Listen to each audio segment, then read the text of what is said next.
Morning to all. Here I Harpreet. In this video session, going to discuss our point How to Tell Wild Animal, written by Caroline Wells. So here is the introduction.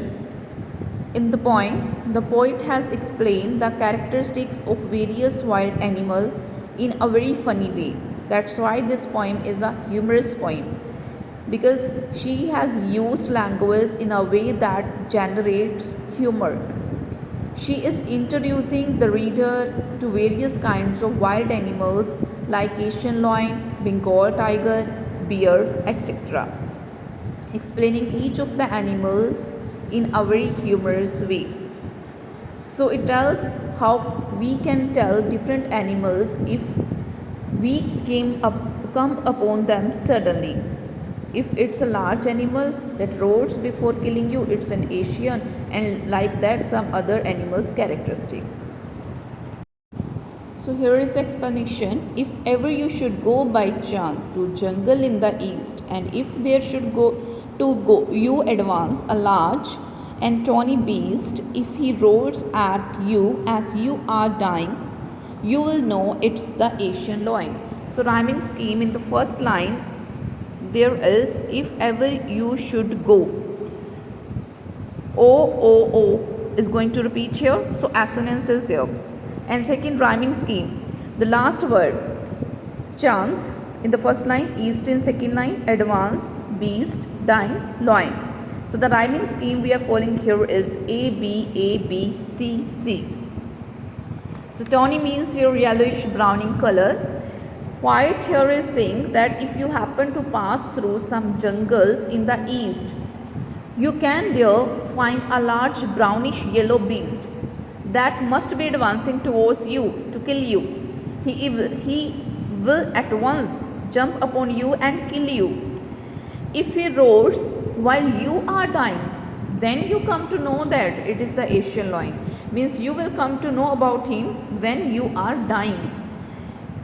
So here the next passage is, or if sometime when roaming round a noble wild beast greets you with black stripes on a yellow ground, just notice if he eats you. The simple rule may help you learn the Bengal tiger to discern. So here alliteration has been used, roaming round. R, repetition is here. Repetition of consonant, so alliteration is here. And rhyming scheme again A B C C, as the last words are round you, ground you, learn, discern.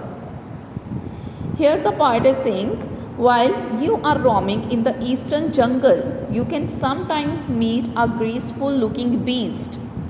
It will be having black stripes on its yellow body. You should notice if it eats you or not. And if it does, if it eats you, it is surely the Bengal tiger. And that is a very simple rule to identify this beast. So humorously is saying that you will come to know about that beast when you are dying or you have already died. That's why the poet is saying that it is a humorous poem. Next is, if strolling forth a beast you view, whose hide with sports is peeped as soon as he has leapt on you, you will know it is a leopard. 'Twill do no good to roar with pain, he'll only lap and lap again.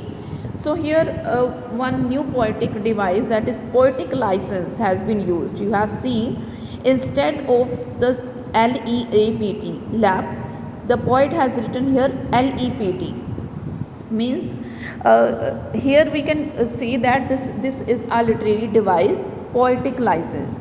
What is poetic license? A liberty to the poet to change the spelling in order to create rhyme in the poem. And in the last line, lap and lap again, repetition has been used here.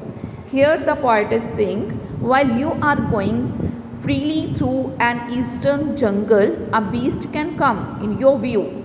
It will have a hide covered with spots. As soon as it leaps on you, you will know that it is a leopard. and it will be no good for you to cry in pain, because it will leap again and again at you while you are giving out cries of pain. So students, I have explained 3 extract here.